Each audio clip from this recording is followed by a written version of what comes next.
ఈ ట్యూబ్లో ఉన్న చిన్న ఇన్సెక్ట్స్ని బ్రెయిన్ షిమ్స్ అంటారు. ఇవి షిమ్స్ అయితే ఇవి మనము ఒక క్యాప్సూల్లో వస్తాయి. ఇవి టెక్స్ ఆక్వేరియం షాప్స్లో దొరుకుతాయి. ఈ ఎగ్స్ వచ్చేసి మనము సాల్టెడ్ వాటర్లో కొంచెం బేకింగ్ సోడా వేసి ఏరేషన్ పెడితే హ్యాచ్ అవుతాయి అన్నమాట. 24 అవర్స్ పడుతుంది, 24 to 36 అవర్స్ పడుతుంది ఎగ్స్ అనేవి హ్యాచ్ అవ్వడానికి. ఈ హ్యాచ్ అయిన ఎగ్స్ని మనము బేబీ ఫ్రైస్ అంటే బేటా బేబీస్కి కానివ్వండి, గబ్బీ బేబీస్కి కానివ్వండి, ఏవైనా పుట్టిన వెంబడే బేబీస్కి ఇవి ఫీడింగ్కి వేయొచ్చు అనమాట. లైవ్ ఫీడ్ లాగా 10 days ఓల్డ్ బ్రెయిన్ షిమ్ సైజ్ అనమాట ఇది. ఇవి 21 days పడుతుంది ఫుల్గా గ్రోత్ అయ్యి వాటికి ఎగ్సాక్ వచ్చి అవి బ్రీడ్ అయ్యి ఎగ్స్ పెట్టడానికి. వీటికి ఫీడింగ్ వచ్చేసి స్పైరులిన్ వేయచ్చు, లేకపోతే డ్రై ఈస్ట్ వేయచ్చు.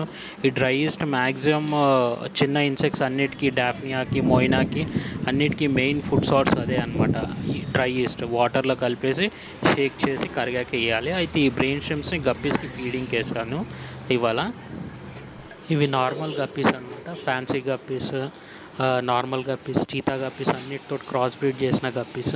ఇప్పుడు ఈ ఉన్న గప్పీస్ వచ్చేసి 10th generation గప్పీస్ అనమాట. 1 year బ్యాక్ ఒక 2 గప్పీస్ తెచ్చాను.